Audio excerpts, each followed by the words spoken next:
We have Dr. Mohan here with me. Of course, you know her from the landing coverage. Hey, Doc, how are you?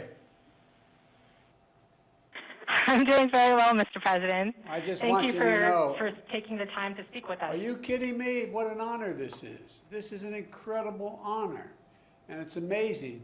Indian of descent Americans are taking over the country. You, my vice president, my speechwriter, Vinay, I tell you what, but thank you. You guys are incredible. Did you want to say something? I'll be quiet. Absolutely, Swati.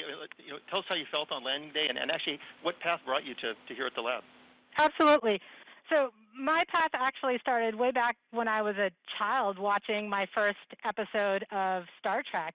In addition to those fantastical scenes of space, what really captured my attention was this really close-knit team who was working together, manipulating this technological marvel with the sole purpose of exploring space and understanding new things and seeking new life. Perseverance is my first mission at JPL, where I've gotten to work from the very beginning of formulation all the way through operations. And it's made me feel like I was part of that crew, being able to work with this incredibly diverse, talented team that has become like a family. Spending years creating our own technological marvel has been a privilege. Those last days and weeks leading up to landing day, it was pretty smooth, but we were all still really nervous and frankly terrified until we got through those final 7 minutes. To be able to call touchdown safely, to see those first images come back from Mars, to see the place where we had never been able to go to on Mars before, and go there, reach there for the express purpose of seeking out new life, just made it feel like I was living in a dream. Now that that tremendous relief has passed for the team of being able to be there safely, all that's left is the excitement and the thrill of all the scientific discoveries that are yet to come of what Perseverance can actually find, and hopefully find those signs of past life on Mars. Well, I tell you what, you said you feel like you're living a dream. You've created a dream for millions and millions of young kids, young Americans. You talk about STEM.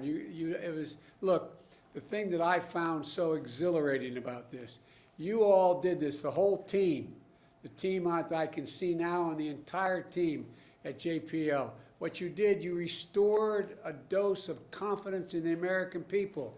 They're beginning to wonder about us. They're beginning to wonder, are we still the country we always believed we were? You guys did it. You guys gave a sense of America's back. It's astounding what you did. You should not underestimate it. You should not underestimate it. You did it the most American way. You believed in science. You believed in hard work, and you believed there wasn't a darn thing you couldn't do if you put your minds together. One of the reasons why we're such an incredible country is we're such a diverse country.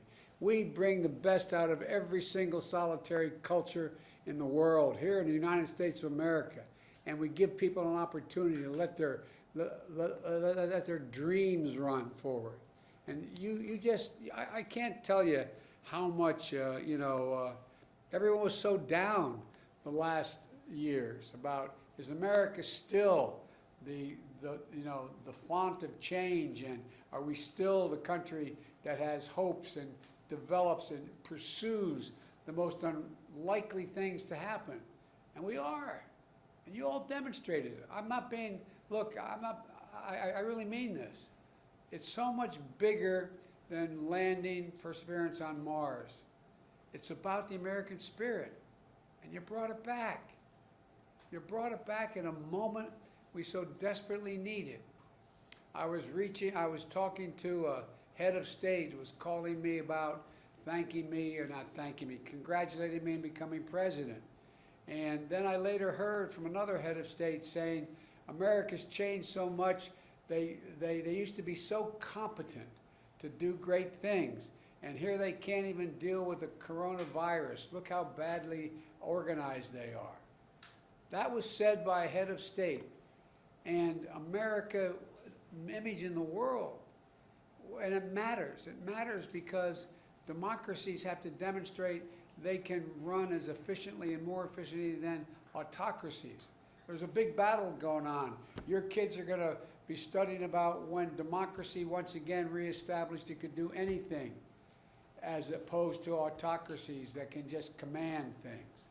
I just can't tell you how much I believe historians are going to write about what you did at the moment you all did it. At the moment you all did it. You should take such great pride in what you did. We can land a rover on Mars, we can beat a pandemic, and with science, hope, and vision, there's not a damn thing we can't do as a country. We have never, ever, ever failed to meet a goal. We've set our mind to it, and we've done it together. And that's what you all showed. So it goes way beyond the whole notion of what you just recently did. And God only knows what is going to come from this. God only knows what's going to happen. But you all are incredible. All the dreams you've created in other people's minds, other young kids. I tell you what, I just wanted to thank you and tell you, it just seems that, we're on the side of the angels just at the moment when things look like they're really dark in America over our history. Something has come along. Something has come along. And you guys came along and you did this. And so I just want to thank you from the bottom of my heart, tell you how presumptuous of me to say I'm proud of you, but I am so proud of you. And Mike, the teamwork that still exists there, the importance of it, the consequence of what you're doing, and it's only just a start. I had a group of folks in my office not too long ago, House and Senate members, House members, Democrats and Republicans, talking about infrastructure. And I have in the shelf in my Oval Office a moon rock.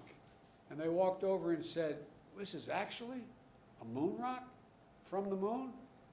And I jokingly said, "You ain't seen nothing yet. Wait till you see what comes home from Mars." So anyway, folks, thank you, thank you, thank you, thank you. You're great Americans, and you're demonstrating again, there's not a thing we cannot do when we set our mind to it. Well, God bless you all. Thank you. Thanks, Mike. Thank you very much, Mr. And President. by the way, I'm like a poor relative, Mike. When I'm invited, I show up. So be careful. The poor relatives, they show up. We will. They stay longer than they're supposed to. I'm one of those kind of guys. We will be more than happy to have you. To stay as long as you want. I'm looking forward to seeing you all in person. We'll get you an office here. Thank you. Thank you. Appreciate it. Bye-bye. Godspeed. Thank you, sir.